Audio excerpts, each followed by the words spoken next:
Yes, we all know the quality of makeup and skincare products are important, but have you ever thought about how you apply them is even more important for results? Since 2019, Anissa Beauty has been leading the way in creating vegan and cruelty-free makeup and skincare brushes that are safe for your skin and the planet and are designed to optimize the application and absorption of skincare products. Their popular Pinnacle Foundation brush has made such a big difference for me. I used to hate wearing foundation because it always felt so caked on, but with this brush, I can use so little product and it goes on flawlessly due to its patented triangular shape. Anissa Beauty's brushes deliver value and quality like no other. The same goes for their Pinnacle Skin Brush, which has completely changed how I apply skincare. I no longer use my hands to apply my products. Check out the Pinnacle Foundation brush as well as several other amazing brushes at anissabeauty.com and get 30% off site-wide with the code DATEABLE. That's ANISA beauty.com. And don't forget to use the code DATEABLE. You know what I don't miss at all? That horrendous week right before my period when I feel like crawling out of my skin, and my skin is full of zits, mind you. Yes, PMS hits me hard, but now it's easier to manage with Estro Control by Happy Mammoth. Estro Control contains science-backed herbal extracts that help support hormonal health, especially during PMS. The way it does this is super interesting. The ingredients help support the liver, where our hormones are processed, and oftentimes PMS symptoms are caused by hormonal fluctuations. Estro Control is also made specifically for women who are premenopausal, a time when, PMS can turn into a beast. I know this firsthand. So for a limited time, you can get 15% off on your entire first order at happymammoth.com. Just use the code DATEABLE at checkout. That's happymammoth.com and use the code DATEABLE for 15% off today. Hi, I'm Yue Xu. And I'm Julie Kraftchick. We're active daters turned dating insiders. Here to dive into everything modern dating and relationships. Welcome to Dateable.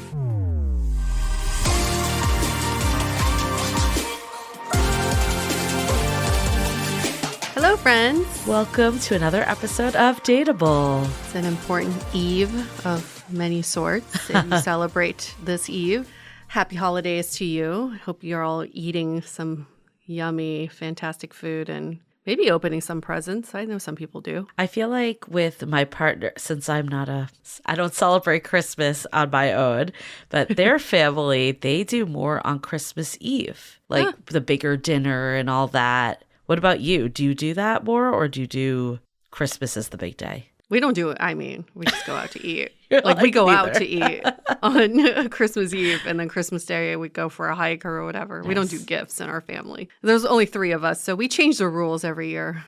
This year, let's just eat duck. We're good. I feel like I've been getting so many gifts, but also Hanukkah this year is, I think the first night is on the 26th. So it all is around the same time this year. Do you get presents for Hanukkah from your family? It's just holiday combined at this point. Yeah. And what did you call him, your partner? What did you call it? Did you say partner? I'm sorry.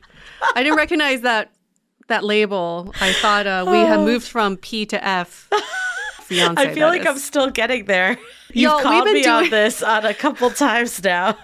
We've done a few interviews on other people's podcasts to talk about our book. And this is like a few days after Julie's engagement. And every time she mentions her partner, I have to stop her. I have to be like, wait. Because here's the thing. I think fiance is so short-lived. You might as well milk it as much as you can. I can see that.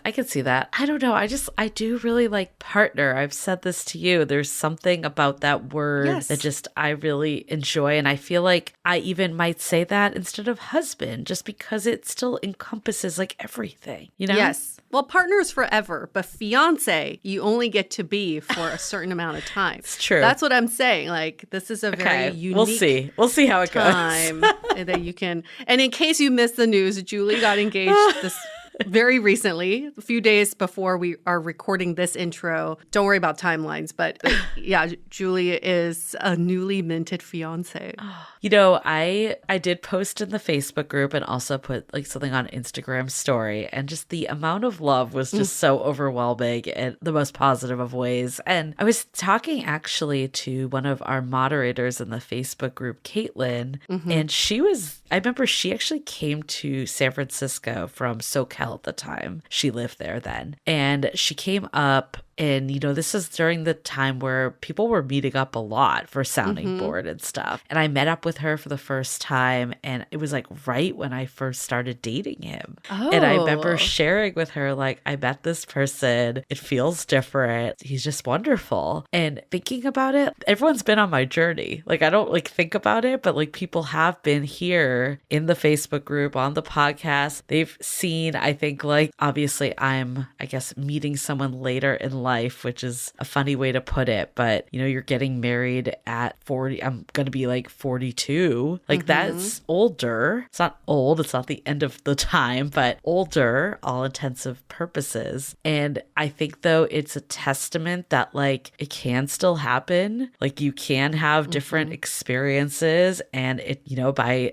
taking inventory of like why it's not working, change the way you show up and who you choose as your partner. And I'm glad that, like, I don't know, some people were like, you give me hope. And I'm like, I'm glad. Yeah. Well, I mean, even thinking about Caitlin too, at the time when you had met up with her, she was very single, frustrated by dating, et cetera, et cetera. And fast forward to now, she's in a very happy relationship that she has been sharing with us in our Facebook group, Big Dateable Energy. And she just seems like happy is the wrong word when I talk about people in healthy relationships, but there's a peacefulness that comes over people when they're in a stable, reciprocal relationship, because the anxiety kind of doesn't override everything anymore. And that's what I see with you too.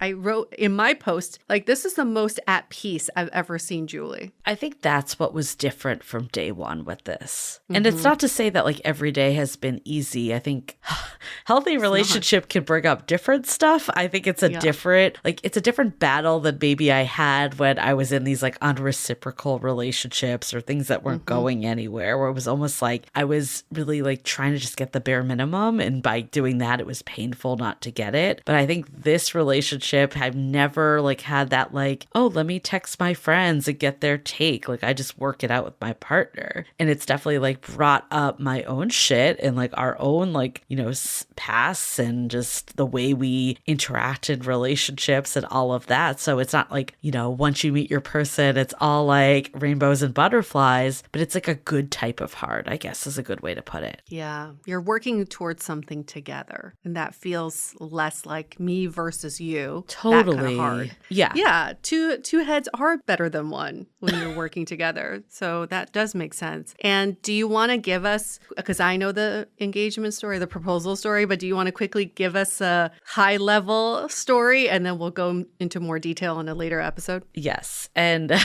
just for the record, I'm not going to be that person that's like nonstop talking about wedding planning because I think it's so annoying. So I'm not going to be that person. But I even said to you, I'm like, does anyone care? But like the fact that like people were so, you know, supportive, I'll use that word. And that made me really happy. So I will share. And then I think like the greater thing is like the journey to get here, right? Of like, you know, finding the right person and all the stuff, like honestly, just like the stuff that we talk about in our book, like looking at that was just like the way I dated was so different this time around. So I will like completely attribute it to just dateable and everything I learned here, because God knows where I'd be if I didn't learn what I learned. Probably still in a situationship. Oh boy, no, I hope not. So Cliff Notes, no, I probably wouldn't be, but anyways. We would not be friends if you were still in that situation. You're like, I can't hear about this for 5 more years. Like I'm firing you as my friend. Yeah, so I guess just the Cliff Notes version, and we will be doing on the off season. We've done this from time to time where we interview each other, and I think especially now there's a new year. Clearly, this is a new chapter for us, and with this for me, but also like us, like with the book coming out, like there's just so many things that I think the book has really brought to light to our past. It caused us to reflect, so I think it'll be really fun to interview each other to get updates of like what's going on on today, but also like, how could you attribute those updates? Like, how did you get there? Because I think just hearing from people like, oh, I'm engaged, like, it's exciting, it's fun, but I like hearing like, okay, how did you get there? Like, how did you make those changes and all of that? So how did you get engaged? Speaking of. Well, I knew it was coming. I mean, it's something that we've talked about for a while, so it's not a surprise. I mean, I'm curious, like, your take on this, UA, but like when we were ring shopping and stuff, there was like all couples in there together. And I feel like that's such a difference of like back in the day, it's like the guy goes and surprises and a whole thing. And now it just feels a lot more like collaborative. Yeah. And I really liked that. I actually think it was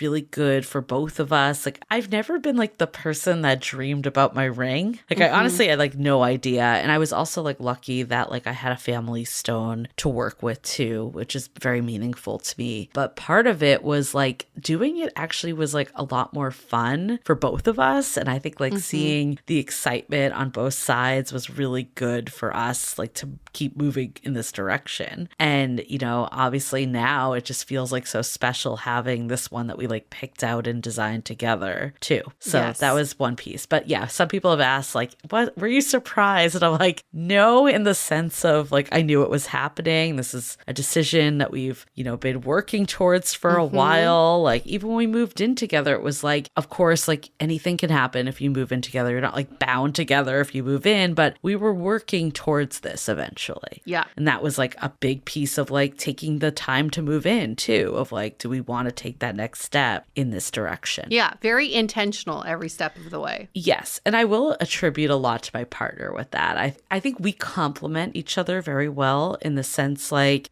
I actually don't want to reveal it because like we're going to actually share these like dating archetypes that we have in our book in January. So I'm going to save this for I'm going to pause this thought and I'll save it for when we actually do the more in-depth interview. Good teaser. Anyways, we counterbalance each other well. For many reasons.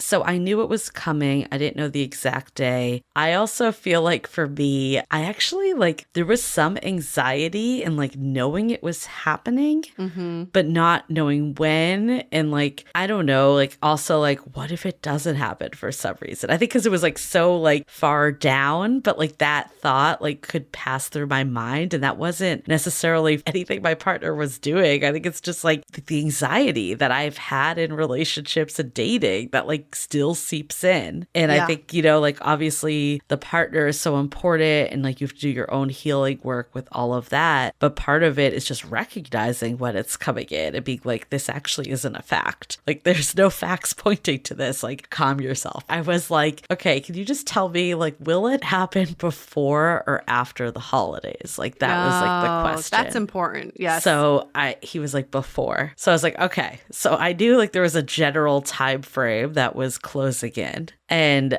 that morning, it was on a Sunday. Like we were already planning on going on a hike. So like in my mind, I was like, oh, it could happen here. This would be a really beautiful environment. But I didn't know. And that morning, like he was like, I'm going to go to Whole Foods. And I was like, oh, like, do you want me to come with you? And he's like, no, I'm good. Like, I need to pick up a few things. And then he's like, also, like, are you good doing a dinner at 8 p.m. at this restaurant?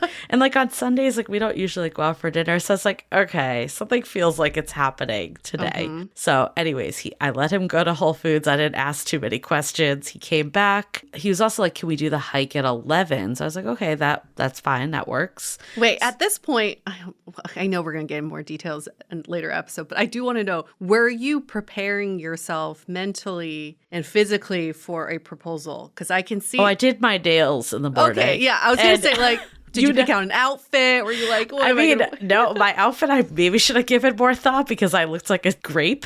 I was wearing like purple pants and a purple jacket. Oh, I didn't actually think about it because like the jacket, like, I don't know. Anyways, maybe I should have given more thought there. But with the nails, I thought about that. And I'm not someone that like paints my nails a lot. So I was like doing it in bed that morning.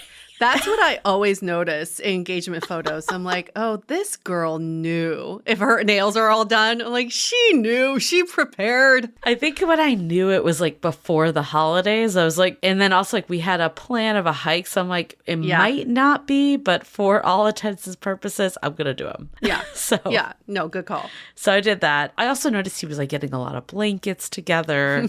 And I was like, this feels like more than the average hike, right? So on the way, he was like, oh, we're going to stop at this restaurant to pick up some sandwiches. And like it might blow the surprise a little, but I might need you to like jump out and get them because like double parking and all that. So I was like trying to guess where it would be because it was like on the route to like over Golden Gate Bridge because we're going to Marin County for any locals for the hike. And we stopped at this restaurant and it was actually the place that he got sandwiches for us on our third date, which was a picnic that I've mentioned before. That was like the most well-prepared picnic date, park date that I had been on. And this was during the pandemic. So I went on a lot of park dates and a lot of people just showed up. They didn't do anything. And my partner had like the full spread of ordering sandwiches and just like very prepared. And I was like, oh, like this person's putting in the effort, right? It was just like another sign. Anyway, so we stopped and he had ordered the sandwiches. He actually had looked back to our text messages from that third date to get my order. Yeah. Which was really cute. Very thoughtful. But I didn't actually know that this, like, it's like there's a few locations in the city of this place, but it had just opened. So I was not expecting to pull up to it in this location. So that was a little bit of a surprise, even though not. Anyways, with all this happening, I was like, it's either going to happen on this hike or tonight at the dinner. Yeah, I would have assumed at the dinner. You know, I was thinking, I thought it was the hike just because there was like, we don't normally like picnic at the hike. I didn't know where I was going. And I liked that. I think he knows me well. Like there was a lot of surprises in the sense of like, I didn't know what was happening, but it wasn't like an anxiety inducing surprise for me. Like in this, it was the perfect level. So anyways, we do the hike, we get to the beach and he's like, oh, like let's cross over here. It's like a more secluded area. And there's normally like a few like rocks that you climb over to get there. But because there was actually a tornado watch the day before, so there was like a ton of rain and it was like not that many pebbles. And I'm like, I don't know. We were like looking at it. We're like, how are we going to get over this? And like this dad put out a log for his like daughter to climb over. And he was like, can you like, he was like, can you do this? Like, is this okay? And he's like, I don't want you to like do it because like, you know, that like, he didn't want to make me feel like forced to do it because I knew that like something was happening. But I also was like, I want to try because he's like trying to plan this thing, right? It's his vision. Yeah. So I did it and it was fine and it was great. And I got over it and we were in this like more secluded area of this beach. And actually, because the weather wasn't great, it wasn't very crowded, which was nice. Yeah. But the weather actually, like the clouds parted, the sun came out like as this was happening, which was kind of amazing. I'm pretty sure he made that happen. Yeah, he definitely planned that. Yeah, he did. He made a few calls. Called the weather gods. So anyways, he got on down on one knee, said some very sweet things that in the moment I was just like, oh, this is, you know, like obviously I was like, of course, yes, yes, yes. So like there was no doubt with that. Oh. And it honestly was perfect. It was like everything I could have asked for. We took a lot of photos. It's funny. My mom was like, who took all these photos? And I'm like, I took a page from UA actually. UA is very resourceful. And we were like finding rocks to like put the camera on and lean it against. And then I was using my timer with the Apple Watch. Yes. And we got some good ones for not having like a Good photographer. Job. I want to get your take on that too, but I'll pause on that. But so nobody saw. No one saw. And there was like a person like close by. And I'm like, they definitely did not see.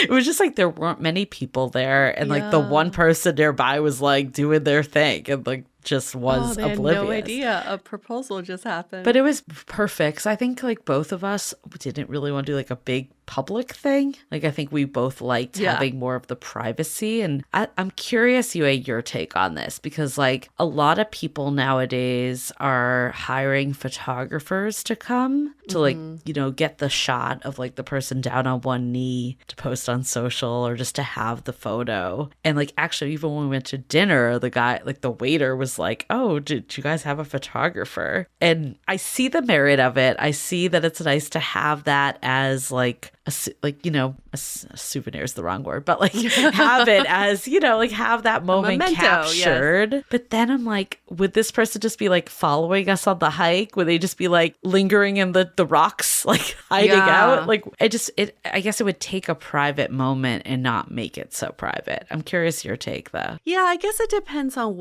I guess it's the couple deciding what's important to them. I know some people capturing these moments, very important to them. And whoever's proposing will just have to figure out a photographer to hide out and at the right spot. I mean, there's a lot of coordination that goes on to that. But ultimately, I do think it depends on the couple of what you want to capture. I also think there's something like when there's a photographer or other people involved, to me, it does take away from the intimacy of that moment. Yeah. Because you're kind of like the proposal is a very intimate thing, right? It's just between you two. And now all these other people are involved in observing this. And I know some people love this. Some people loving having their like best friends and family nearby to witness. Good. That's you do you. But I think for personal preference, I just want it to be private. That's how I felt too. And again, no shame in any way of doing it. And for me and for him, this was perfect. And you know, he also got me Justin's peanut butter cups. That's what he got at Whole Foods. He also got champagne, but didn't bring it on the hike. That's what the Whole Foods order was. Oh. And then he also brought me a LaCroix for the picnic. Your second love. He's your first love, and LaCroix is Julie. No, I don't know. Either Starbucks or LaCroix is Julie's second love. I sound so basic when I say that. But anyways, it was really nice. It was very thoughtful. And then we went to like a really nice dinner, a Michelin star restaurant, which was exceeded expectation. But it was a really great, I'll give them a shout out. It was called Sal. It's like a Korean restaurant in Russian Hill in San Francisco. It looked really yummy. Yeah. And it was like, there's like a few Michelins in that area. And we had been to like all but this one. And it's been kind of on the bucket list. So it was, perfect. It was so good, like so innovative. The staff was amazing. They even like printed out on a cookie at the end, like happy engagement. It was just, it was so nice. It was just a perfect day. And like, he just nailed it. Honestly, just that dinner reservation alone gave it away. Like going to a Michelin star. Well, I didn't know where I was going. Oh, okay. You didn't know. I didn't know where I was going. But even like any dinner on a Sunday, we just don't really do that. But I didn't know where. But yeah, when he was like dinner at 8 on a Sunday, I'm like, okay, something's happening. Something's up. Let me paint my nails just in case.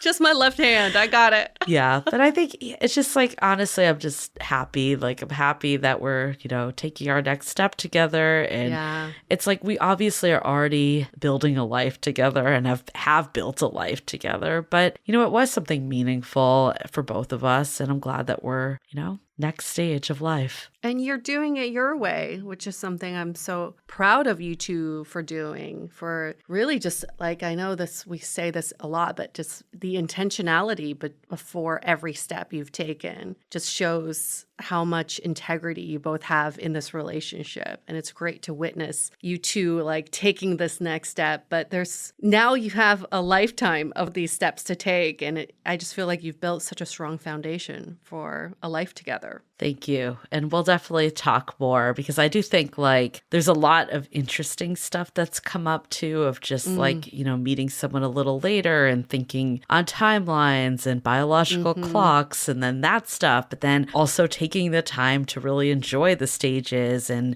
I think also just like now that we have taken that time, just the foundation is so much stronger with each other, but then also our families and all of that. So I'm like grateful for that as well. Yes, I really love that. And it's such a perfect topic. And we didn't we didn't time it this way. We didn't plan this, But yeah. in this episode, we interviewed two matchmakers. They actually call themselves the love agents of Hollywood because they founded a matchmaking business for entertainment folks, entertainment industry folks, and they've expanded beyond that. But what is kind of cool about this conversation is they talk about what they look for in terms of matching people and what they consider are the key characteristics that you should look for in a partner and how they can tell if two people will be a good fit or not. And I mean, let's be honest, who you choose is half the battle, right? It's more. And just like finding the right person is the make or break. So I love that we're diving into matchmaking. We've had a lot of people say that they want to hear more about this topic because it's just another way. And matchmaking is growing exponentially with Gen Z too, who is like frustrated by dating apps and wanting more of that like old school. It's funny because like matchmaking, I think of like Fiddler on the Roof and like the matchmakers that are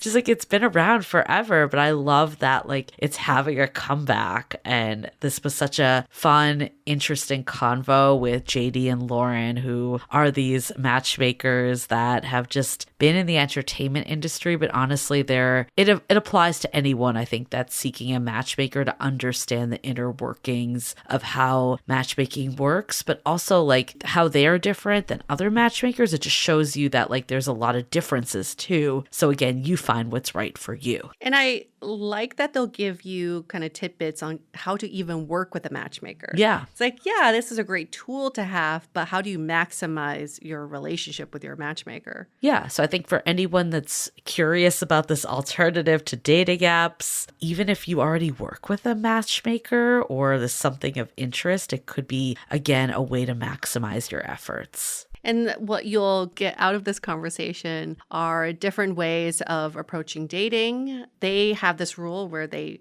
only set you up on one date at a time. So you can only date one person at a time. And we'll expand into like why they decided to do that. And also how you can, even without a matchmaker, how can you meet more people who may be suitable for you? Yeah, that was actually something that UA had a friend. Can I share this? That your friend? Yes. So UA has a friend that is a client of theirs. Yes. And one of the things that got me interested in this topic was this one date at a time mentality. And when you brought it up, you were like, yeah, my friend is using these matchmakers and this is their like philosophy. And I was like, oh, that's really interesting. You were like, would you want to like have them on the podcast? I'm like, yeah, that sounds super interesting. So I think even if you're not using a matchmaker, there's definitely tidbits, but then just understanding like the work that goes into matchmaking too. So if you are using one, you could appreciate it, but also like you can see that it might not be like the silver bullet either that just requires no effort. Like I think we're always looking for that thing that's like effortless, and like whether it's apps or going to in-person events or a matchmaker, like all of them require effort. It's like we just need to reframe that effort isn't a bad thing. And you'll also hear how one of them met her now husband. I won't give it away. It's a little teaser, but it does have to do with her business, her matchmaking business. And it all goes back to, you know, this idea of finding your person and taking this next step together. And that filtering for your person is, it's not even the picking, it's the filtering for that person. That's so important. And I would even say when we get into Julie's story in a later episode, I think the filtering she did in the beginning, even though it was over 3.5 years ago, it is exactly what led her to her now fiance. Totally. Today. And there is a lot of this in our upcoming book, How to Be Dateable. Wow, we have a book? I forgot. And of course, we're going to draw from our own experiences and the daters, people in the community that we've seen their stories unfold and we've seen them approach dating differently, taking the tactics we've talked about on this podcast, but going a level deeper. I mean, this book was our way to synthesize 10 years of doing Dateable and really digging into modern dating and seeing what's happened. And we really, I think, just feel so strongly that like this is going to help so many people. And we're just like counting the days till it gets out in the world. But you can't pre-order it still now. You can pre-order that at howtobedateable.com. You can also get the audiobook version. We are really selling hard on the audiobook version because Julie and I just finished recording the entire book. And it was not easy, but very much worth it and fun to do. But but you're used to our voices. So why not go to the extension of the podcast, which is in our audiobook? So it's funny because I'm a reader and UA is an audiobook listener. Yes. And I think it's because I just do so much audio that I'm like, I can't do another audio, True.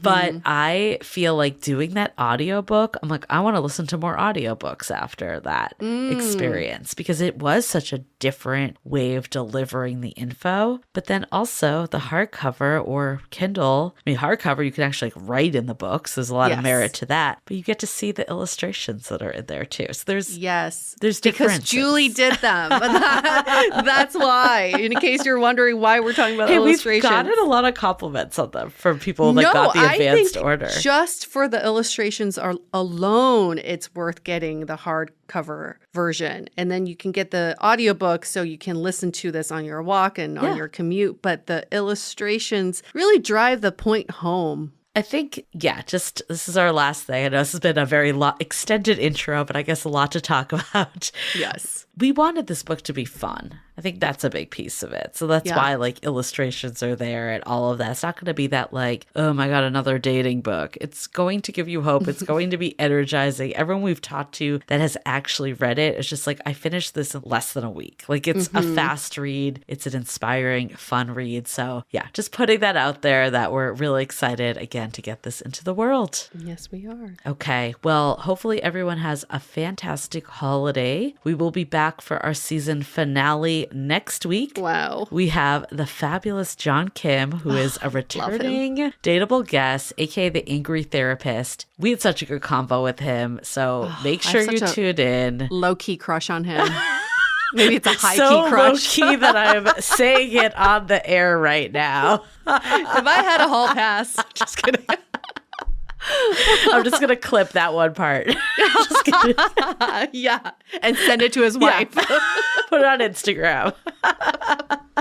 But it's such a great interview. So make sure to come back, right before the new year. Yeah. So we'll see you then. And in the meantime, too, we have a brunch talk that will be dropping, our last brunch talk of the year. That is all about, dating in the new year and setting those New Year's intentions. So looking forward to that as well. Yay. Okay. Well, before we get into this episode with Jaydi and Lauren, let's hear a message from our sponsors. Okay, let's hear it from Lauren and Jaydi.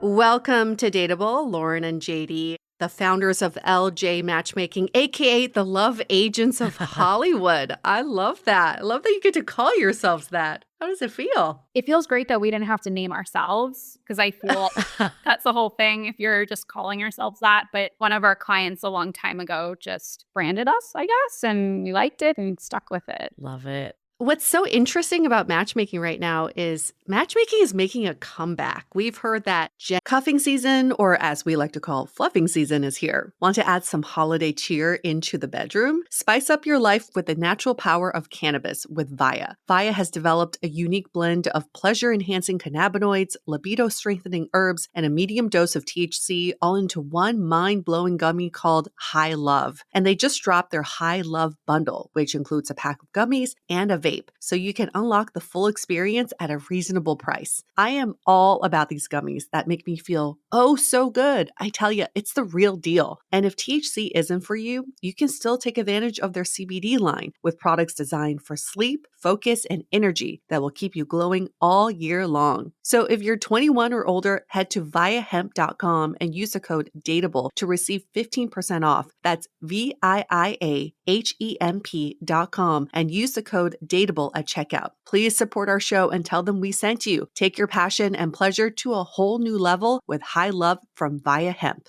It feels so great when you can get someone a gift they wouldn't necessarily get for themselves. It's like a little reminder that they're worth it. So for quality gifts at an affordable price, my go-to is Quince. There's something for everyone. And I truly think you can't go wrong with their cashmere line, including their iconic Mongolian cashmere sweaters, which start at just $50. I actually just got the short sleeve version in brown, and it looks so luxe paired with some white slacks and brown loafers. Hello, rich auntie vibes. And for whatever you're looking for, all Quince items are priced 50 to 80% less than similar brands. They can do this by partnering directly with top factories and cutting out the cost of the middleman, which passes the savings on to you. Gift luxury this holiday season without the luxury price tag. Go to quince.com/dateable for 365-day returns, plus free shipping on your order. That's QUINCE.com/dateable to get free shipping and 365-day returns. Quince.com/dateable. Gen Z is really into the idea, and people have really turned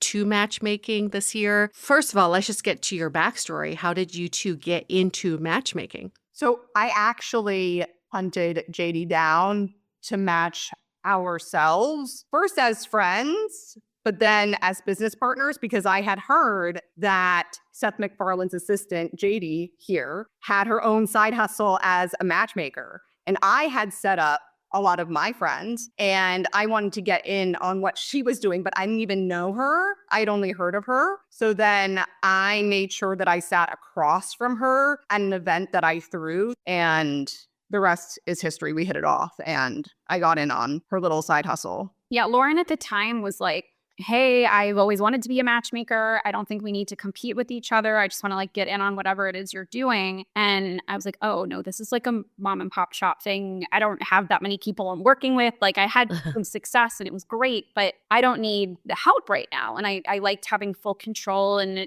that's really matchmaking in its purest form, is the same people or person as meeting every single client. So you're really getting to know everyone and matching them. And Lauren was like, not having that. She was like, oh, you don't need the help? I'll make sure you need the help. And started referring like a million people to my company. And then it's a long story in terms of the nuts and bolts of how we ended up going into business together. But that's really how that match started. Okay. And Lauren, like what motivated you to be like, I want to do matchmaking also? Okay, so when I was an agency assistant, I used to work at WME. I worked with a lot of female assistants, and I happened to have a lot of male executive friends who were like maybe 5 years older than me. And I started setting up a lot of these friends. And I would also host a lot of parties where people would meet each other as well. And it just started snowballing. So then when I heard that Jaydi was doing it, I was like, let's team up. Let's join forces. What's so compelling about your story is you started out very industry specific, helping people in Hollywood to find love. And I've heard time and time again, Hollywood is probably one of the hardest environments to date. Everyone's busy. You don't know people's intentions, and you don't know if they're here to stay or not. Some leave the industry quite quickly. So in your experience, what is stopping people from finding love in general? Why do they need a matchmaker's help? I think before it was heavily weighted at an earlier stage in life. I think now, especially with so many opportunities for women professionally, we're all kind of focused on success and trying to achieve that at an early age and be independent and fulfilled in our dreams and passions before we feel like we want to enter that next phase of our lives. Sometimes there's overlap, but dating is a full-time job, as I'm sure many listeners know.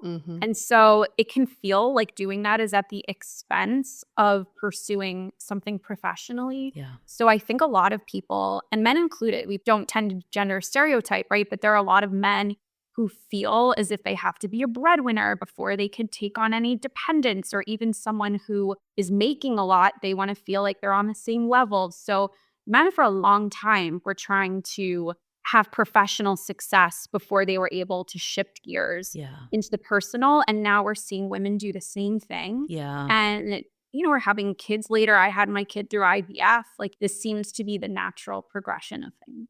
Zooming into Hollywood, though, I think what makes it difficult dating in Hollywood, even if you're not in the industry, is that it's a very image conscious industry and it's a very youth focused industry. And a lot of the women that we work with and friends of mine who are still single, they'll come to me and they're 35 to 45 and they say that they're finally ready to settle down. So it can be difficult to set up women in that kind of environment when there are guys on the other end of it who are saying, well, I'm a director. So, I'm looking at beautiful images all the time on the screen. So I need a model or an actress. So it's our job to set up people that are looking for equals in many respects and aren't looking for a 20-year-old model. We do set up people who are in front of the camera as well, but we work mostly with women who are behind the scenes. Like that's our niche because, actresses and models, they're meeting all the time at premiere parties. They can DM each other on Instagram. So they don't need a matchmaker. So, but the people that are behind the scenes, they do. Well, okay. This is also why we love working with each other because we do have like spirited conversations sometimes. We do work with like a decent number of like models and actors as well, also in the date coaching arena. Absolutely. Like the focus of our business inadvertently has become people more behind the scenes because it's a referral only business and we've had a lot of success setting up like network executives and agents and things like that. So referrals have come from there.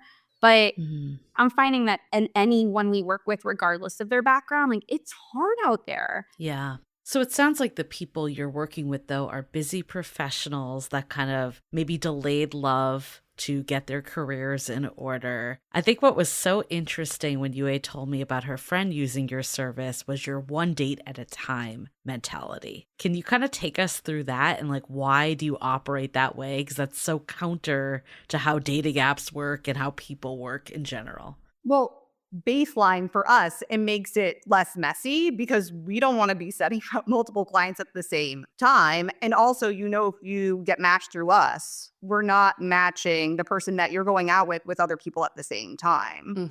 And also, like, who doesn't have shiny object syndrome these days? Yeah. We, in the age of swiping culture, everyone's looking for the next best thing. And what we do, it's very curated. And so with dating apps, we tell people supplement your dating life however you want. But this person that we're putting in front of you was carefully selected for a reason. We really got to know you. We really got to know them. If we're putting multiple options in front of someone, they're going to explore probably whoever they're most physically attracted to. Let's be realistic. Back in the day, Lauren and I used to throw events. We would do like group hikes and game nights. Everyone would flock to the same woman or the same man, and no one would actually get to know the people that we had flagged as matches for the other. Yeah. And so with this one-on-one mentality, you're kind of forced to really explore a connection to the fullest to decide, is there potential here or is there not? Instead of comparing that person to anyone else they might be meeting who maybe, dangled in front of them looks more appealing in the short term, but is it really a stronger long-term connection? We don't know. And so we encourage people, at least through us, to do one match at a time. I mean, I used to always say that like at parties and events, like the best people are like the ones that are kind of like off to the side that no one's talking to. Yeah. But that's not who people are drawn to. Like they're drawn to the shiny object syndrome, like you said. Exactly. The gregarious person. Yep. Yeah. Everyone has eyes on them. But Who ends up being a fuckboy. Yeah. Yeah, always. Without a doubt. But there is something about human psychology to all of this, and I'm still trying to crack it. And I hope you two can shed some light about this. Because I've run this idea through a few friends. Like, what if you can only date one person at a time? You have to really see it through. And so many people gave me the feedback of, if I go on a date or two with someone and I find them pretty good, they're a pretty good match, it makes me almost more motivated to meet more people because I'm feeling good. Do you get any pushback from clients when you institute this rule? And what is their reasoning for wanting to have more matches? I have so many things to say about this. Okay, so this is going to sound hypocritical, actually. For matchmaking, we prefer one match at a time because we have gone through so much trouble to really curate the match for each client. When I'm coaching someone for dating, I encourage them to actually date as many people as possible. Okay. I talk more people out of committing too soon to one person than I do the opposite.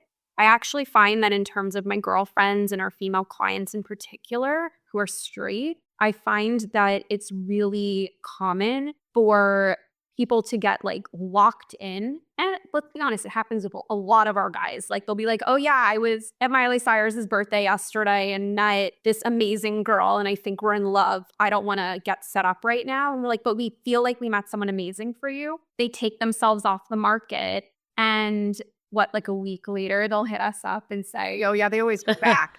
Yeah. You have been in a situation where they have not come back, by the way. Yeah. like the time. So it happens on both sides. So I'll just speak more generally. I really encourage everyone to know, like someone has to earn the right to have your full attention, Yeah. right? Our time is limited and we need to be precious about it. And so for someone to earn the right to take you off the dating market, they really have to prove that they don't just have what it takes in the short term, but they have all of these long-term qualities that you're searching for and that you're compatible with. And so coaching-wise, I think everyone should really take their time before committing to one person.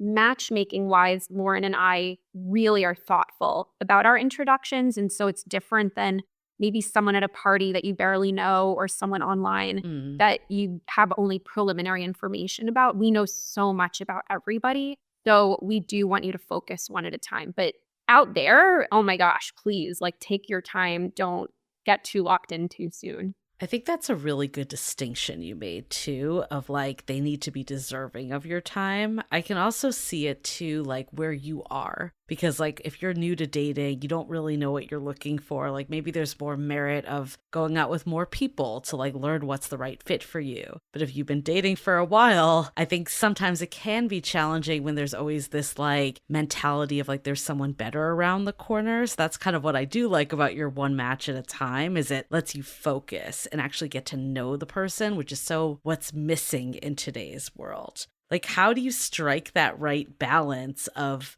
appreciating what's in front of you, but also maybe not getting ahead of yourself and cutting off people that could be a better match for you?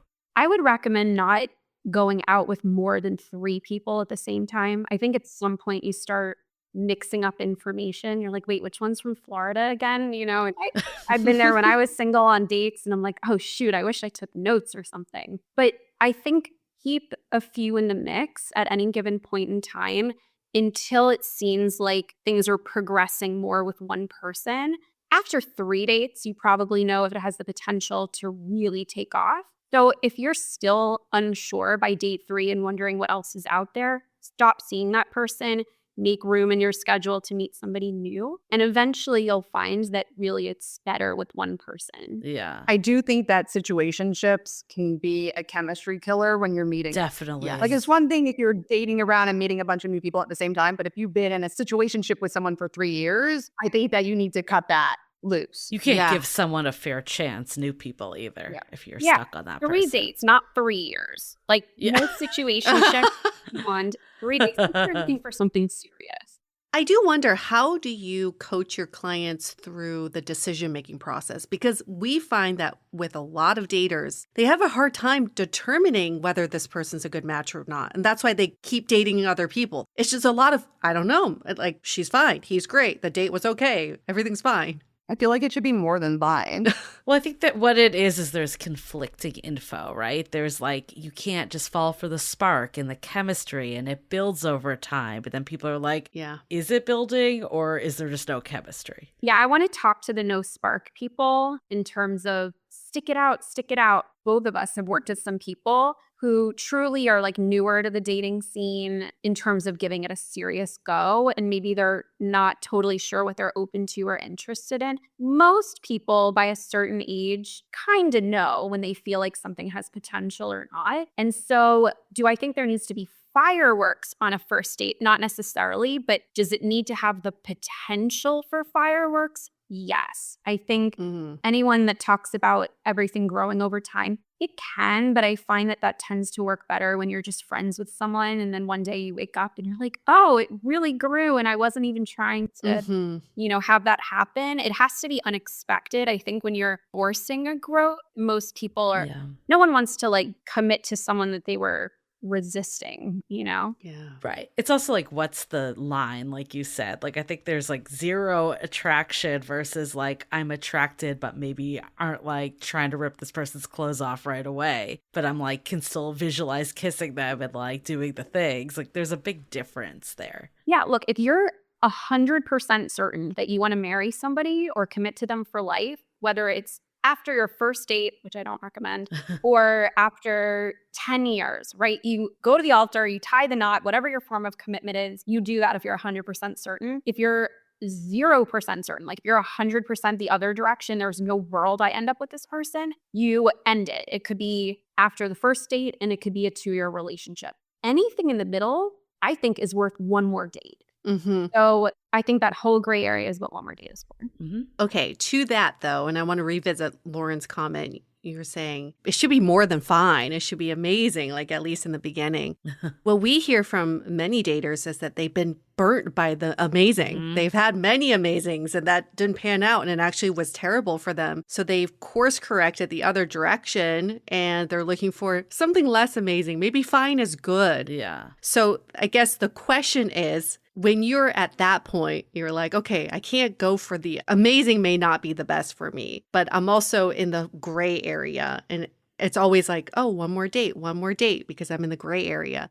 At what point do you stop then? Because I can see someone just being in the gray area for a really long time. It sounds to me like people are maybe confusing amazing with passion. I don't think you need the passion at the beginning, but I think instead of kind of using those terms in conjunction, think about it as amazing and potential. So not the P word passion, but the P word potential. If you feel like there's amazing potential, fine might be okay at the beginning, right? But you have to have that glimpse that it could be a lot better. Yeah. And if it's not moving progressively in that direction and it's just kind of meh, and you're going date after date and you're just not feeling excited about the potential, I mean, I think by 3 dates, you need to be excited about that. Okay, I'm going to answer the question in a roundabout way. Mm-hmm. So are you suggesting that these people are dating people that are more safe because maybe they've been dating bad boys in the past or people with trauma or, You know, it's what Julie was saying. There's just a lot of conflicting advice out there. Yeah. So people are like, okay, don't chase a spark. Don't go for amazing, but date someone who feels safe. And maybe that feels fine or boring. But then I also want someone who I'm excited about. They're just like, I don't know. I don't know what I'm supposed to feel anymore. Okay, so I think single people need to identify, okay, what was exciting about the guys that didn't work out? And what was negative about why they didn't work out? And maybe I can find somebody with the positive qualities of that person without the baggage. Yeah. Because, maybe there's a reformed bad boy out there. Maybe there's somebody with like a little bit of edge. Maybe there's somebody who has been through therapy, but they still like to skydive and they do like exciting things and I can do that with them. So I think that it doesn't need to just be the safe choice. I think that like instead of being so concerned about like what you're looking for, maybe start out with who's looking for me back and like work your way from there. Okay, like a bunch of these safe guys like me. Okay, but is there a world where these reformed bad boys like me as well? And then whittle it down from there. Because I think people are a little bit too narcissistic about what they want. What about what other people are looking for? That's a good point. So how do you deal with this as matchmakers? Because I could see people being like, well, I'm paying you. I want to get everything on my list. We've heard this from other matchmakers. How do you, like, 1, find the right matches for them, and then 2, get them out of their own way to see this as widening their type or expanding it, not settling? So we're very different from other matchmaking companies in this regard because, first of all, we charge in the hundreds, not the thousands. And a big part of it is we don't ever want to guarantee a minimum number of matches. What happens with these companies is someone pays like $10,000 for 8 matches, for example, and they're told, because you want to know when you're paying that much money, what you're getting for that money. But you can't guarantee an outcome with matchmaking. So what do? They guarantee that you are going to have 8 people that check off, all of what you're looking for. Contractually, when you read the fine print, it's more like They have to be the same religion. They have to like want kids or not want kids. There's like a few things, and then everything else is a preference. For us, we don't want to be in a business of guaranteeing 8 matches for someone in 6 months to a year. Maybe we have 3 strong contenders that are off of their menu that they've ordered. And then we don't know where these other 5 matches are coming from if that's not their person. And so a lot of times these companies who you think you're paying all this money for these really curated matches, and there's a lot of merit to using these companies, so I don't want to bash them, just differentiate. Oh, but we know. Yeah. We know where you're going. What happens is they'll hit up strangers on LinkedIn and approach strangers at Whole Foods who they know nothing about. Maybe they pass a basic background check, but how much do you really know about these people that your clients are paying thousands of dollars to meet that they could have just found themselves on Hinge? Yeah. And so for us to sleep at night, first of all, we're referral only. Yes, does it inadvertently give an air of exclusivity that we enjoy? Sure. But really, it's to protect our clients. We want to make sure the quality is high. People know when they sign up through us, they know that it's blind dates. They know that we don't guarantee any quantity. We only guarantee quality, and that we try to increase the strength of matches for them if they don't hit it off with someone. So we're really clear up front, and I think our business model protects us from that because we work in more volume, we charge lower fees. And so the difference of someone maybe going on a subpar date through us versus, a company that if you do the breakdown, it was like $1,500 to have a subpar date. It's just your takeaway is going to be very different. And it gives us the flexibility to really just focus on quality. It earns a lot of trust with the people that we work with. But it's not great for profit, right? Like if you put profit first, it's not a way to run a business. We both have other professions within the industry, and it's always kind of been this side hustle of ours, and it's allowed us to put love first. Good. And so I think a lot of it has to do with that. Yeah. To drill that down a little bit further, we won't start off matching somebody with somebody where they have listed something as a strong preference or the opposite of strong preference. Like they strongly aren't looking for somebody bald. Like we're not going to start off matching them with somebody like that. Got it. But we might eventually warm them up to the idea of somebody like that, especially if what we've been presenting them, which has been on the money physically, hasn't been working.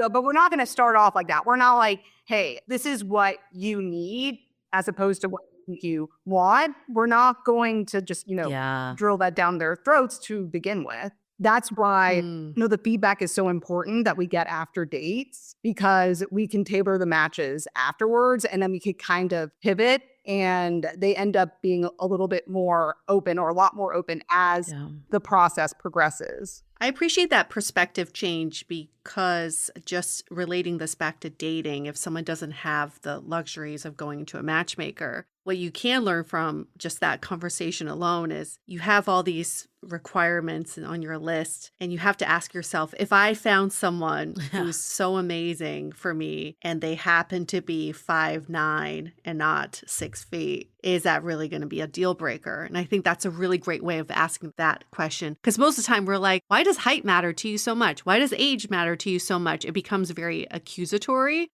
But if we did find someone just a little bit outside of what you're looking for, but they're amazing for you in every which way, would you really turn them away? Do you ever turn away clients, people you find unmatchable? I wouldn't use the word unmatchable. There are some people who are more challenging, but I would say I believe everyone deserves love, and everyone, if they try hard enough and work on themselves, can find it. But in terms of us turning people away, we actually waitlist automatically. So we will only activate someone's membership if we feel like we have capabilities. Oh, interesting. That's smart. Yeah. I like that. It's rare that we'll work with someone and then we're like, here's your money back. We don't feel like we have matches for you, because we won't take them on unless we think we do from the outset. Lauren, any thoughts to add to that? I don't think that there are certain people out there that are categorically unmatchable, but they might not be for us and our clientele. I think the beauty of the way that we operate So we don't charge the men outright. They can opt into a VIP tier, but I think the beauty of what we do and how we work is if we meet a guy that we don't think is right for any of our women, we don't have to set them up. Like, we aren't obligated because they aren't paying. Mm. And these are our straight guys. We have a different model for the LGBTQ plus community. But when it comes to our straight client, we do have 2 tiers for men, as Lauren said. So there's a VIP tier, which is a little bit different, and we won't allow someone to activate that tier unless we feel like we can match them. It does involve some coaching and other things too. It's still hundreds, not thousands. But when we start, men can opt into a complimentary tier. And what that does, it initially, everyone's like, how can you call yourselves feminists and only charge the women? It's actually so good for the women because the majority of men that are like paying a lot of money to matchmaking companies, there are for sure outliers, but a lot of them are people that are really struggling to meet women on their own. Those aren't the kind of men that our women usually are interested in dating, which I think is maybe what Lauren is getting at. And so for us, by not charging, we get amazing guys. They're like, oh, it's not a bruise to my ego. Like, Right. I don't need it, but sure, if you've got like someone great to introduce me to. So this is what we've been doing for like a decade. And we have the most amazing men that we work with as a result. My husband was a client of the company. Oh. He would not have joined. He'll tell you, like, he would not have let anyone sign him up for matchmaking if he had to pay, because he was meeting women and it wasn't an issue. He just hadn't found the right person, which to me is worth paying a matchmaker for, but try telling certain guys. Yeah. And so it just seems to really work, and it's great for everyone. They treat on the dates, which we insist upon. And So the men pay on dates. yes. Yeah, I feel like they have Got to it. be somewhat invested in the process. Yeah. They don't need to pay us. Can't be a free ride. Yeah. Yeah, exactly. So don't pay us, but treat the women that we're introducing you to. And did you match your husband with yourself? You? Like, how did that happen? You're like, I have a match for you. It's me. It's me. You're laughing. I kind of did. So I was dating someone I was like in a 3-year relationship when he came through our doors. We did his intake interview together. This was pre-COVID. We were meeting everyone. I actually had to kind of convince him to do it, to sign up, speaking to him not originally being open to something like this. It's still like matchmaking is still taboo with men. Yeah. And with women a little bit. So anyway. Well, you feel like I shouldn't have to pay someone. There is that mentality. Yeah. It's like, Yeah, I couldn't do it alone. I don't need the help. Although I think like a lot of women in Los Angeles in particular are like, here's our money. Like, it's Yeah. Yes. you know, more willingness to set ego aside. So with Dave is my husband's name. We met him in person. At the time, I remember thinking, oh, he's really cute. Like, I can't wait to, like, the women who are going to love him. I even had certain women in mind. It was the woman who referred him. I actually was like, why aren't they dating? Like, I was Interesting. obsessed. That was a little weird that you had me try to set that up. I'm like, they already know each other. You're like, I see that you're a match. You don't see it. This girl was like, Have you met your friend? the girl was like, everybody suggests that. Like, Oh my God. join the line. Now that I know them both really well, you know, I wouldn't have done it. But at the time, I was like, why are you here? You've already met your perfect woman. Because she was, Oh my he was a gosh. client of ours as well. Ah. And she's amazing. And I was like, these amazing people need to date. But we actually set him up with 5 different women over the course of a year and a half. Mm. And I became single around that time. And I just like, I could not get him out of my head. And he had Mm. he did send one flirtatious email earlier. I was like on vacation in Hawaii with my then ex-boyfriend. And he was like, he was like very apologetic that he wasn't connecting with our women and felt the need to explain himself. Like, they're really great. Like, I'm just looking for someone like, and then kind of described me and was like, kind of like you, but it doesn't have to be you. Like, he started. Oh. It was inappropriate enough because I was in a relationship that I literally passed him off to Lauren. I was like, Lauren, Oh. do all his matches now. And I didn't tell him Whoa. why. I was just like, what did I say to you at the time? Like, I don't even, it was so like, and it was like a nothing burger. I was like, okay. yeah. I was just like, Oh. we take turns being on point with different clients. Mm. Like, some just relate to one of us better, which is another reason it's great to have 2. But yeah, I was like, I think, you'll do his matches. And he wrote to me, he was like, did you pass me off? Yes, I did. I did exactly what up. But yeah, when I became single, I just I couldn't get him out of my head. And I already knew he thought I was cute because he said so in the email. And I was like, all right, maybe I should just actually be, I don't know, bold and ask out a client, which is wildly unprofessional, which is what I told him at the time. But he wasn't having it with the women that we were most excited about for him anyway. Yeah. So in my mind, I'm like, all right, we'll maybe lose him as a client if we go on a date or two and it doesn't go well. But we shot our best shot with our clients anyway. Yeah. And I really, really did try. He jokes that I tried not setting him up with, it's a joke because the women were amazing. But he was he tells the story she tried to sabotage all my dates because she had her eyes on me the whole time.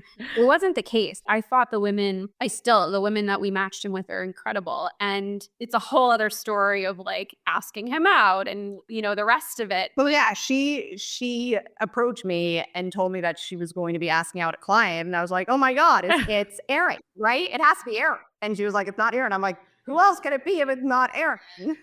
And I was like, you're the date? I didn't know there was even a thing going on there. But but I don't think it was wholly unprofessional because not paying us. I think that if he was paying us, it would definitely have been potentially. Yeah, because he's not a paying client.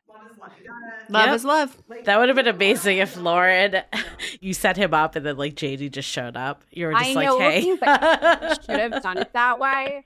I don't know if I was that bold. I need confirmation first. You're meeting Bachelorette D because it wouldn't be Janae because that would be that would be revealing. But D is her middle name. You're meeting Bachelorette D. Oh my God. What a great story. I want to dive into this even more, but before we do, let's take a quick break to hear from our partners. This holiday season, give the gift that truly keeps on giving, a lifetime membership to Rosetta Stone. It's the perfect gift for anyone looking to learn or improve their language skills. As the trusted expert for 30 years with millions of users and 25 languages offered, Rosetta Stone provides flexible learning so anyone can learn on the go with a mobile app or on their desktop, on their schedule. The lifetime membership has all 25 languages. That's lifetime access for a very special offer for our listeners. Don't put off learning that language. There's no better time than right now to get started. Today, Dateable listeners can get Rosetta Stone's lifetime membership for 50% off. Visit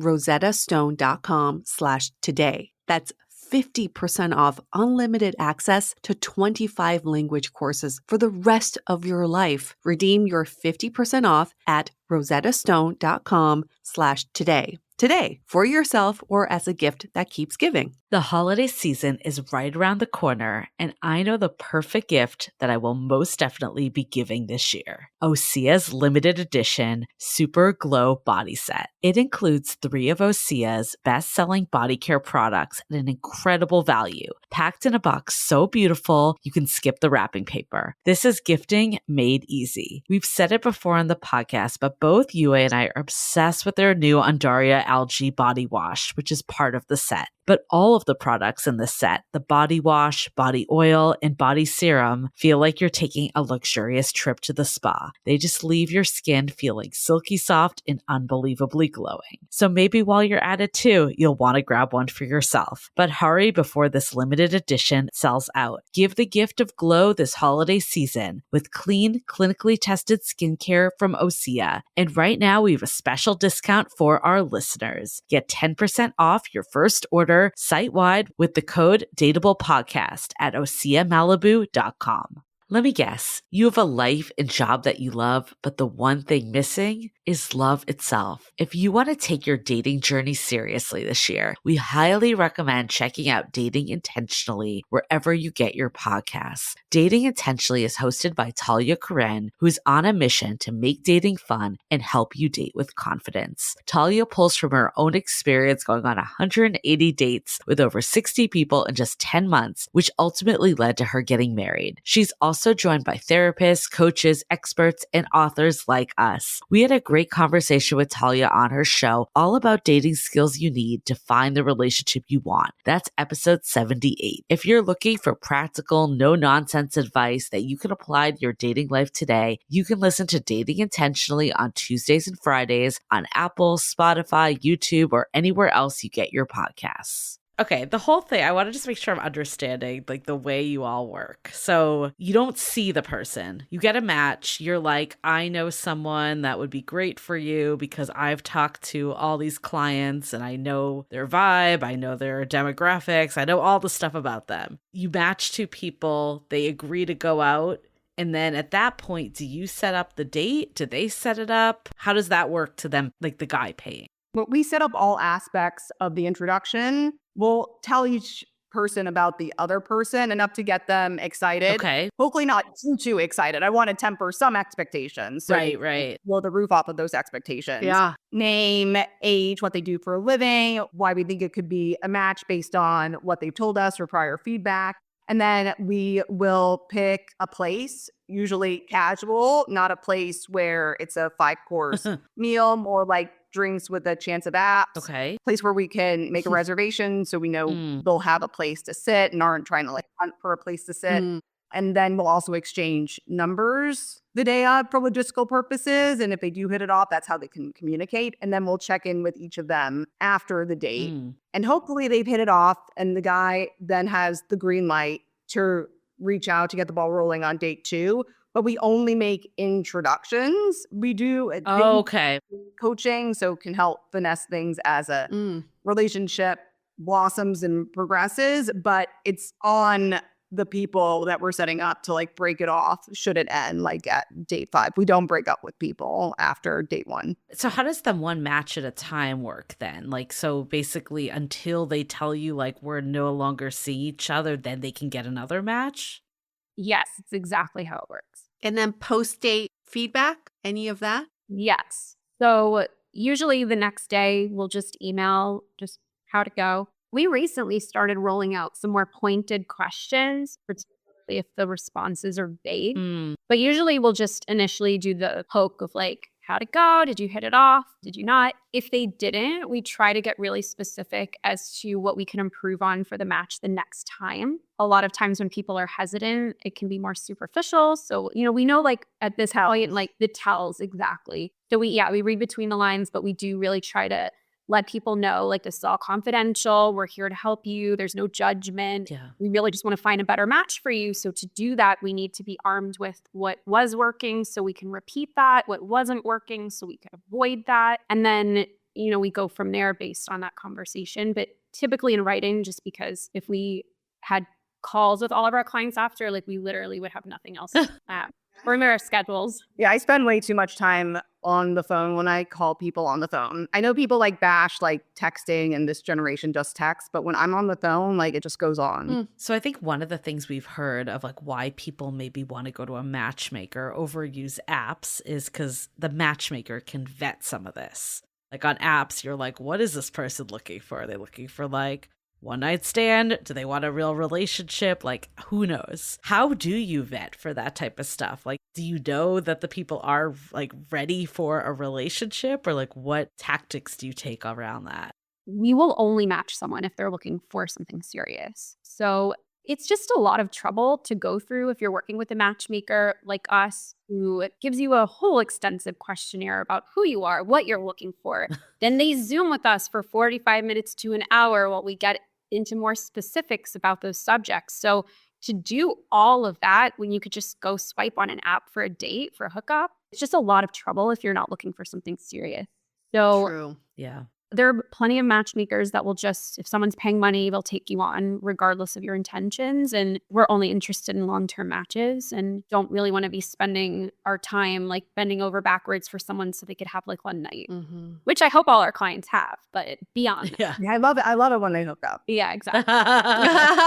So you don't have any rules around that, because you know how Patty Stanger is like no sex before like you're exclusive.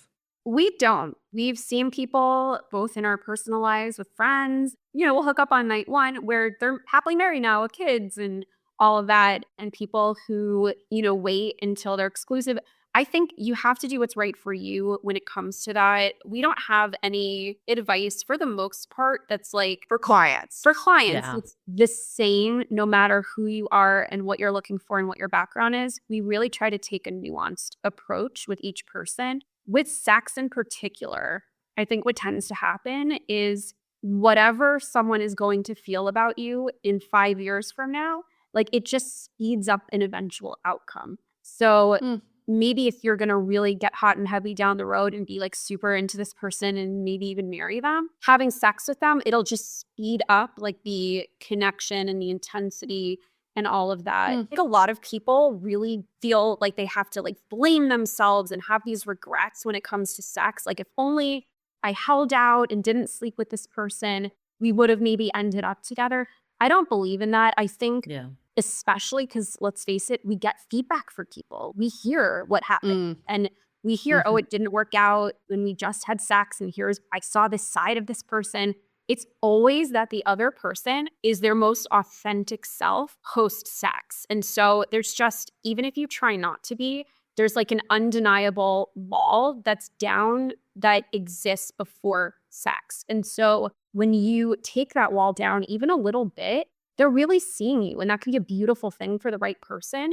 And for the wrong person, it might be like, oh, they're amazing, but I just realized I can't end up with them. Yeah. And they think it's that the sex didn't go well, and it has nothing to do with that. So, have sex whenever you want if you're prepared for whatever that eventual outcome might be. Also, I have to say, if you are going over to the guy's place, expect that he's going to want to have sex. So don't go over there to begin with. That would be my advice.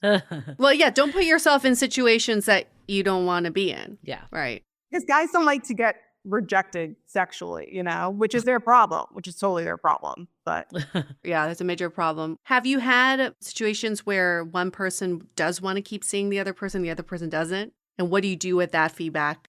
That happens all the time. So if it's after the first date, part of the wonders of having a matchmaker is we can let the other person down gently for you. We won't do it beyond a first date, though. Like, we're not breaking up your relationship. Right.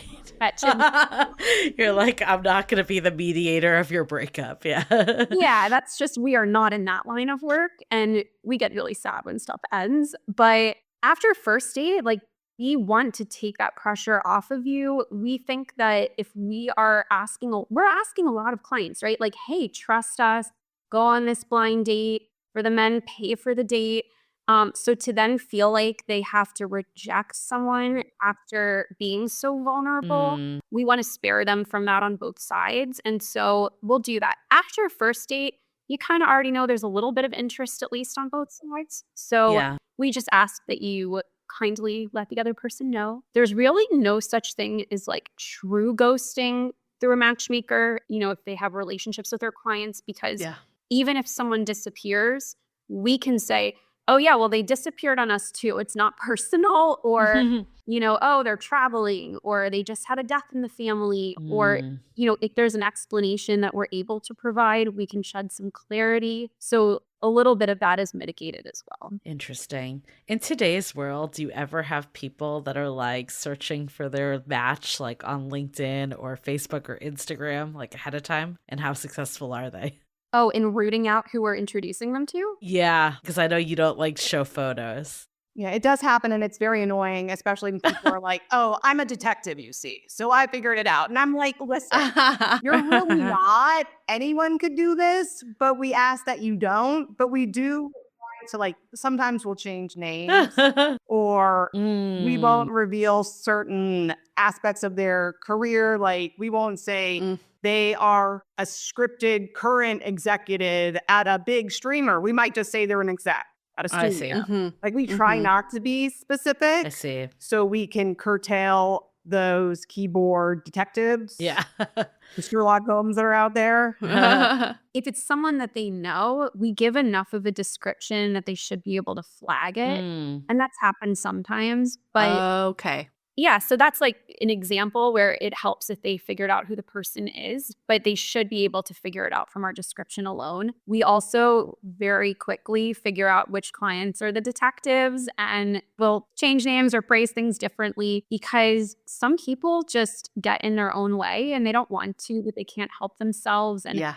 like, oh my God, really? You're not going to go out with this guy because you know that he went out with your cousin 6 years ago and didn't walk her to her car? You're Like, right. you're not going to go out with him. We try to avoid preconceived notions as much as possible. And so, when we know that someone is really going out of their way to figure out who people are and writing them off for what we deem frivolous reasons, we just try to get ahead of that in the future. Mm-hmm. I mean, I think there's so many interesting points of this conversation. I think one of the things I'm taking away from all of this is like people always say like, should I hire a matchmaker? And it's not a one size fits all. Like what you're saying is so different than the way that other matchmakers operate. So it's kind of like, I don't know, even like it's like dating, but like we hear this with therapy too. It's like you got to date and find the right matchmaker for you. Like you got to find that right match if you're going to go down this path. It's not like a yes or no. There's so many variables in between. I mean, I still love the idea of the one match at a time. Yeah. Like I'm thinking back, like when I met my partner a little over 3 years now, like I did one match at a time, not even realizing it. And I think the key there is that it gives you the ability to really get to know that person in front of you and stay present. But I love the point that you made too, is not to get attached to that. Like if this person still isn't right for you, like it's time to move on. Even if you don't have someone else that you're dating at the same time, like just having the confidence to be like, this isn't the right fit for me, I'm going to move on. But knowing that like you've gave that person the presence and the chance, I still think that's a piece of modern dating that's so missing today. So I'm glad that you did bring back that aspect that's like more the traditional quote unquote dating. Right. I think my biggest takeaway is if you are not ready for matchmakers yet, which some daters aren't, there's like, that's a big jump for me. First is to put on your matchmaker hat and say, how would I curate my dates for me? It's funny that people have so much enthusiasm and passion in matchmaking their friends. I have so many friends who would happily grab any of my apps and start swiping for me, yet they dread doing it for themselves. Mm-hmm. So how do we matchmake ourselves, curate those dates for ourselves so that we are going on high quality dates with high quality matches is one way to look at it. And also when you're talking about success rates, Jaydi, funny, I think back in the day for matchmaking, it probably was engagement and marriage rates. But these days, I can guarantee you, daters just want to know, are these quality matches? Are these good people that I'm going on dates with? And the reason why I was so compelled to reach out to you all was because the woman I met, she was like, I don't know what's going to happen with this guy that I've been matched with, but I am really enjoying getting to know him because he's a high quality guy. And we're going on high quality dates that I wasn't getting when I was just kind of mindlessly swiping. So I think that's a success rate we should all be thinking about too, right, in dating. I love that. That's really what we strive for. We can't guarantee that we're going to find your future forever person, but we can guarantee that we're going to try, and we can guarantee that the people are putting in front of you, if every once in a while, like let's, be realistic, there is some that slip through that we'll just stop setting up because, and like nothing crazy, right? But just not up to our standards of the quality, that we want people to experience on a date. But for the most part, like again, because they're referred especially, the quality of the dates, I can say with confidence, are consistently significantly better than what our clients tell us they're experiencing on their own. That we really do strive for and I think achieve. Love that. Fabulous. If people who are listening, who live in Southern California, who are interested in enlisting your services, how can they go about doing that? Okay, so they can reach out via our website, ljmatchmaking.com. And if they don't have anyone in common with us, what we suggest that they do is start off with date coaching so Jaydi can get to know them better, since you would be the one getting to know them if we want to talk more about that. Sure. So typically, 99% of the people we're matching are referred. The times where we have made exceptions is if I've met someone in a date coaching capacity and come to really care for them in their journey and feel like we have possibilities for them. I think there are a lot of people, like matchmaking is the sexy, quick solution when you're single and looking for love. I feel like everyone that we've met, like who doesn't need your teeth cleaned or what have you, like there is something to date coaching when you are single to find out, like, even if you are a perfect dater, like the things that we look for, and I'm Perfect dater. What's a perfect dater? I'm going to tell you, Lauren. So I'm very hot topic a little bit, but I promise I'll circle back. When I'm first meeting with someone, I want to have a general sense of what is their confidence level in their life with dating, everything. Do they have any nervous dating habits they're bringing to the table that are getting in the way of showing up as their authentic self on a date? How good are they at flirting? Like, how good are you at signaling to the other person that you're interested? Now, I meet these people that are the rare exceptions, men, women, who are super confident. They totally know how to flirt when they're interested in someone, and they have zero nervous dating habits. What you see is what you get. That's unusual, but when someone is all of that and still single, the majority of the time, you're not looking for the right person. You're not looking in the right places. So at the very least, if you have a quote unquote perfect dater, right? You ask, what is a perfect dater? If someone checks off all of that and is still single, I promise you, even 30 minutes with me, like I'm going to help you get to the bottom of where can you look that you haven't been looking? What can you be doing differently to open yourself up to possibilities that will blow your mind that just are outside of what you think will? And so I think everyone can benefit from date coaching. Everyone I work with will contact me after, whether it's after one session or however many, to say, oh my God, I tried like this tip that you suggested and it's just my whole dating life has changed. I help update people's profiles to, sound truer to who they are and to attract the right person for them. Everybody can benefit, in my opinion. And so it's sexy and quick to be like, this person's going to find my husband, but if I can help you find that person for yourself, to me, that's huge. And so I don't think anyone is beyond a little bit of suggestion. And so I think, sign up for date coaching. Our website is LJ Matchmaking. And then we'll get to know each other.com. Thank you. Not .net, not .ca, we're not connected. Not .gov. We don't work for the government. We'll link it in the show notes as well. Cool. But start with date coaching. And then I'm very honest with people. If we're working with someone that I think is amazing for you, and I really think you're amazing for them back, and I think we have more than one possibility, so it's worth your while if it's not a match, I'll let you know. And, Lauren and I can both meet you and we can upgrade you to some matchmaking. But at the very least, like, you'd be surprised how much you could benefit even just from that date coaching step if nothing more comes of it. Right. That said, we do know a lot of people. So there is a chance that someone knows us. Yeah, like look on social media. These days, it's so easy to find out if you can get a referral. So it's very removed at this point. We've been in business since 2014. So it can be like, at this point, it's like somebody's brother's uncle's neighbor. Like it's so removed at this point, but there's often connections. I've seen people like post an article about us. Like, does anyone know these ladies? Like, so it can come about in any way, shape, or form. But the first thing we'll ask when you hit us up is, how'd you hear about us? Who told you? And then we'll figure out how we can best serve them. Right. Well, thank you so much for all of that information. I think we learned so much about matchmaking in general as an industry and how exciting it is that it is changing, because we've known matchmakers for a long time. It's different. It's good. It's going in the right direction. For all of our listeners, if you learned something new from this episode, how can you be your best matchmaker? Why don't you leave us a rating and review in Apple Podcasts? Give us 5 stars. And in the body of your review, tell us what you learned. We want to know. How can you curate the best matches for yourself? And while you're there, why don't you pre-order our book coming out in January 2025, How to Be Dateable, published by Simon & Schuster. We're very excited for that to come out. And we do have a few chapters on how to find the perfect partner for yourself. We have a thing called the perfect partner equation that we've coined. So, but you have to get the book to find out what that is. All right, wrapping up this episode. Stay dateable.